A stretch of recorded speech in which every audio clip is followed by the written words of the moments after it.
എല്ലാവർക്കും നമസ്കാരം. പൃഥ്വി വ്ളോഗ്സിലേക്ക് സ്വാഗതം. ഇന്ന് ഞാൻ എടുത്തിരിക്കുന്ന പച്ചക്കറി പടവലങ്ങയാണ്. പടവലങ്ങ ഉപയോഗിച്ചിട്ടുള്ളൊരു കറിയാണ് ഞാൻ കാണിക്കാൻ പോകുന്നത്.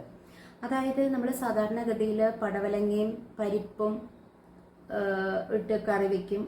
പടവലങ്ങയും ചക്കക്കുരു നല്ല, പക്ഷേ ഇപ്പോൾ ചക്കയുടെയൊക്കെ സീസൺ കഴിഞ്ഞു പോയി. നിങ്ങളെ കാണിക്കണം എന്നൊക്കെ ഞാൻ വിചാരിച്ചതാണ്, പക്ഷെ അത് നടന്നില്ല. ഇത് എൻ്റെ ഫ്രണ്ട് എനിക്ക് പറഞ്ഞു തന്ന റെസിപ്പിയാണ്. ചിത്ര, ഞങ്ങൾ കോളേജിൽ ഒരുമിച്ച് പഠിച്ചതാണ്. എൻ്റെ ഫ്രണ്ടും ക്ലാസ്മേറ്റും ഒക്കെയാണ്. അപ്പോൾ അതെങ്ങനെയാണ് ഉണ്ടാക്കുന്നതെന്ന് ഞാൻ കാണിച്ചു തരാം. പിന്നെ പടവലങ്ങയുടെ ഗുണത്തെപ്പറ്റി പറയുവാണെങ്കിൽ ഫൈബർ റിച്ച് ആയിട്ടുള്ള ഒരു പച്ചക്കറി വേറെ ഇല്ലെന്ന് തന്നെ വേണമെങ്കിൽ പറയാം.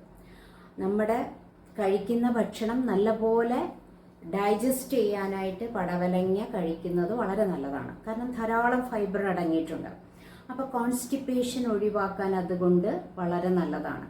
അപ്പോൾ ഏത് അസുഖം ഉള്ളവർക്ക്, അതായത് പ്രഷറായാലും ഷുഗറായാലും ഹാർട്ട് പ്രോബ്ലം ആയാലും എന്ത് അസുഖമുള്ള ആൾക്കാർക്ക് വേണമെങ്കിലും പടവലങ്ങ കഴിക്കാം, നല്ലതാണ്.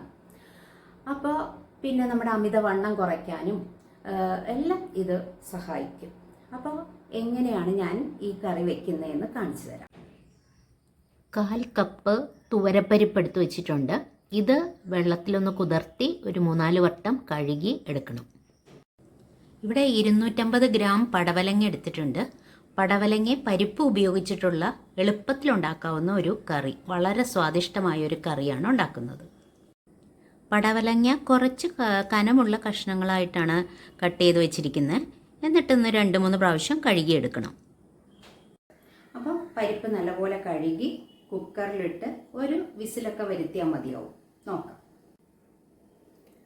ഒരു കുക്കർ എടുത്തിട്ടുണ്ട്.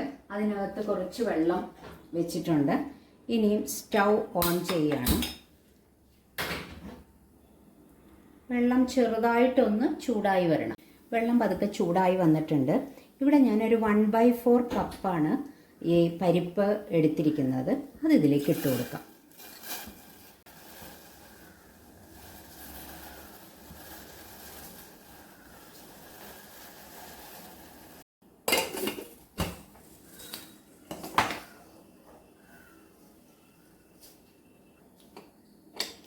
ഇട്ട് കൊടുത്തു. മിക്സിയുടെ ചെറിയ ജാർ എടുത്തിട്ടുണ്ട്.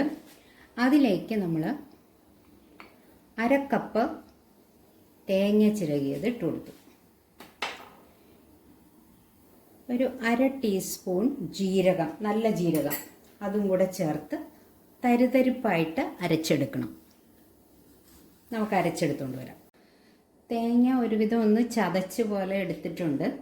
ഒരുപാട് വെണ്ണ പോലെ ഒന്നും അരയണ്ട, പക്ഷെ ഒരു തരിതരിപ്പായിട്ട് അരഞ്ഞാൽ മതി. അതിലേക്ക് ഞാനൊരു 3-4 പച്ചമുളക് ഇട്ട് കൊടുത്തിട്ടുണ്ട്. ഒരു 2 ചെറിയ ഉള്ളി ഇട്ട് കൊടുത്തിട്ടുണ്ട്. 2 വെളുത്തുള്ളിയും കൂടെ ഇട്ട് കൊടുത്ത് ഇനി ഇതൊന്നും കൂടി ഒന്ന് പൾസ് ചെയ്തെടുക്കാം. അരപ്പ് ഇവിടെ റെഡിയാക്കി വെച്ചിട്ടുണ്ട്. ഇനി ഇതിവിടെ ഇരിക്കട്ടെ. തരിതരിപ്പായിട്ടാണ് അരച്ചിരിക്കുന്നത്. ഇത് ഇനി ഇവിടെ ഇരിക്കട്ടെ. പരിപ്പ് വെന്ത് വന്നിട്ടുണ്ട്. ഇനി ഇതിൻ്റെ കൂടെ കഴുകി നമ്മൾ കട്ട് ചെയ്ത് വെച്ചിരിക്കുന്ന പടവലങ്ങയുടെ കഷ്ണങ്ങൾ ഇട്ട് കൊടുക്കാം.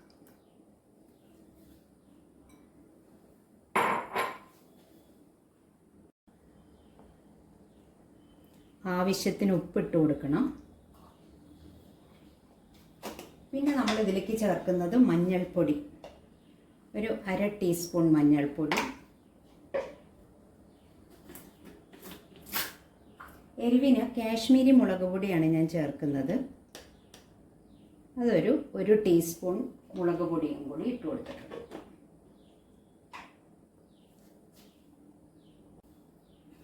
ഇനി കുക്കർ അടച്ചു വെച്ച് വേവിക്കാം.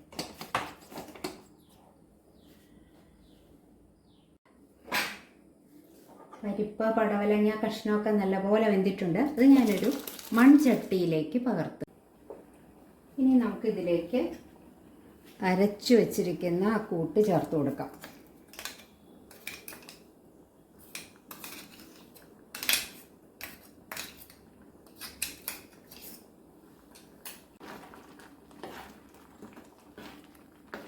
ഒന്ന് ഇളക്കി കൊടുക്കണം.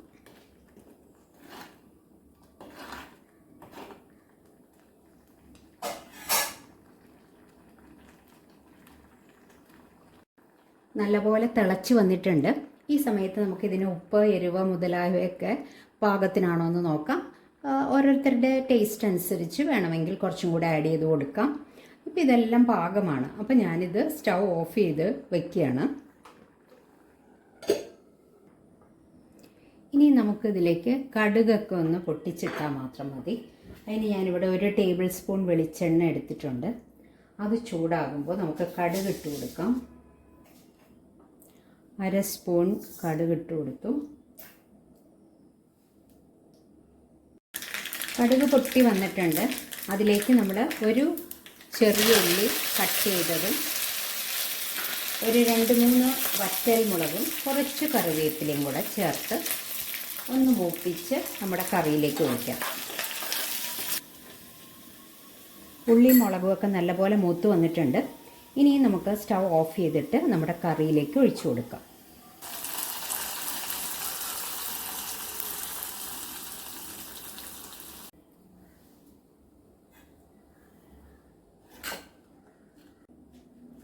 കറി ഇവിടെ റെഡിയായി വന്നിട്ടുണ്ട്.